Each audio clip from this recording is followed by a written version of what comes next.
வணக்கம்.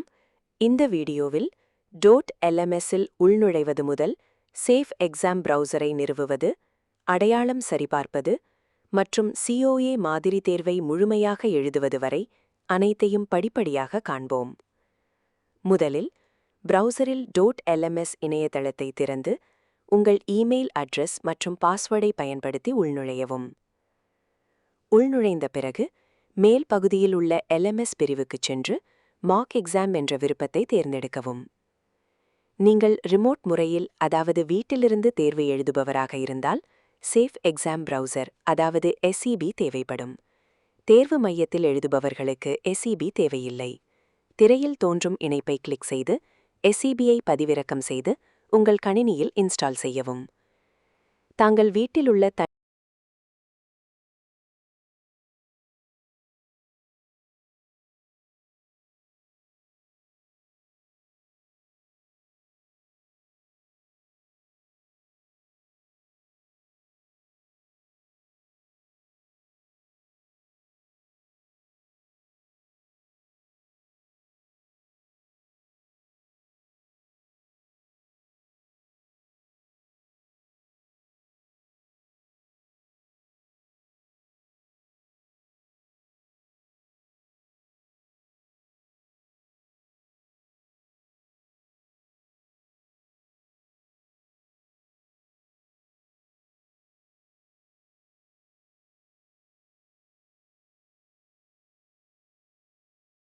உங்கள் கணினி பாதுகாப்பான தேர்வு முறையில் இருக்கும்.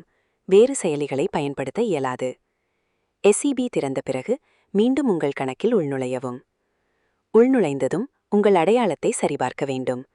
கேமராவை நேராக பார்த்து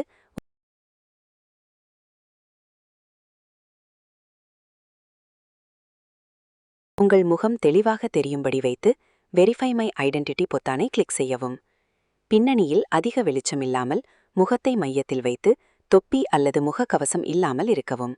உங்கள் முகம் பதிவுடன் பொருந்தியதும் ஐடென்டிட்டி வெரிஃபைட் என காட்டப்படும். அடுத்து உங்கள் தொலைபேசியை இரண்டாவது கேமராவாக இணைக்க வேண்டும். திரையில் தோன்றும் QR கோடை உங்கள் தொலைபேசியின் கேமராவால் ஸ்கேன் செய்யவும். தொலைபேசியில் கேமரா அனுமதியை வழங்கவும். பின்னர் தொலைபேசியை லேண்ட்ஸ்கேப் முறையில் ஒரு பக்கத்தில் உங்கள் முகம், கணினி திரை, கீபோர்ட், மவுஸ் மற்றும் முழு அறையும் தெரியும்படி வைக்கவும். தேர்வு முடியும் வரை அந்த பக்கத்தை திறந்து திரையை இயக்கத்தில் வைத்திருக்கவும். தொலைபேசி இணைந்ததும் ஃபோன் கேமரா கனெக்டட் என காட்டப்படும். அடையாளம் மற்றும் இரண்டாவது கேமரா சரிபார்ப்பு முடிந்த பிறகு தேர்வை புலங்கலாம். காத்திருப்பு அறையில் ஒரு கவுண்டவுன் இருக்கும். உடனே தொடங்க விரும்பினால் ஸ்கிப் அண்ட் ஸ்டார்ட் நவ் என்ற பொத்தானை கிளிக் செய்யவும். தேர்வின் போது மேற்பகுதியில் நேரம், ப்ராக்டரிங் கேமரா மற்றும் ஃபோன் கேமரா நிலை எப்போதும் காட்டப்படும். COA தேர்வில் தாள்கள் வரிசையாக எழுத வேண்டும். ஒரு தாளை முடித்த பிறகு அதற்கு மீண்டும் திரும்ப இயலாது. முதல் தாள் அப்ஜெக்டிவ் வகை. ஒவ்வொரு கேள்வியையும் கவனமாக படித்து சரியான விடையை தேர்ந்தெடுக்கவும். அனைத்து கேள்விகளுக்கும் பதிலளித்த பிறகு மேலே உள்ள என் பேப்பர் பொத்தானை கிளிக் செய்து அடுத்த தாளுக்குச் செல்லவும். ஒவ்வொரு தாளுக்கும் இடையே ஒரு குறுகிய இடைவேளை இருக்கும். அந்த நேரத்தில் தட்டச்சு பயிற்சி செய்யலாம். விரும்பினால் இந்த இடைவேளையை தவிர்த்து அடுத்த தாளை உடனே தொடங்கலாம். இடைவேளை முடிந்ததும் அடுத்த தாள் தானாக தொடங்கும். இரண்டாவது தாள் தட்டச்சு, ஆங்கிலம். கொடுக்கப்பட்ட பத்தியை நிர்ணயிக்கப்பட்ட நேரத்தில் தட்டச்சு செய்யவும். உங்கள் பதில்கள் தானாகவே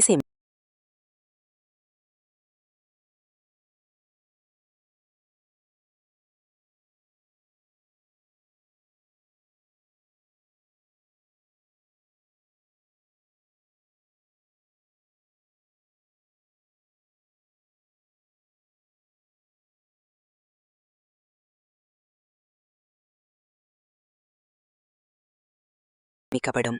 தாள் முடிந்ததும் உங்கள் தவறுகள், word errors, omissions, missing spaces காட்டப்படும்.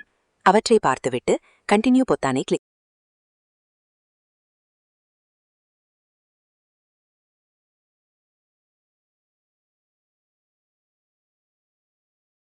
செய்து தொடரவும். மூன்றாவது தாள் தட்டச்சு, தமிழ். அதே முறையில் கொடுக்கப்பட்ட பத்தியை தட்டச்சு செய்யவும். கடைசி தாள் பிராக்டிக்கல் எக்ஸசைஸ்.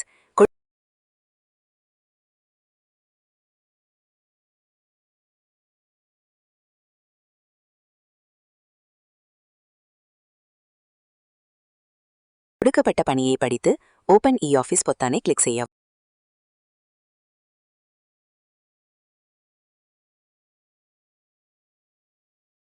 செய்யவும். நீங்கள் தானாகவே சைன்இன் செய்யப்படுவீர்கள். அங்கே பணியை முடித்து உங்கள் டாக்குமெண்ட் ஃபைல் மற்றும் தேவையான ஸ்கிரீன்ஷாட்ஸை இ-ஆஃபீஸில் அட்டாச் செய்து அனுப்பவும்.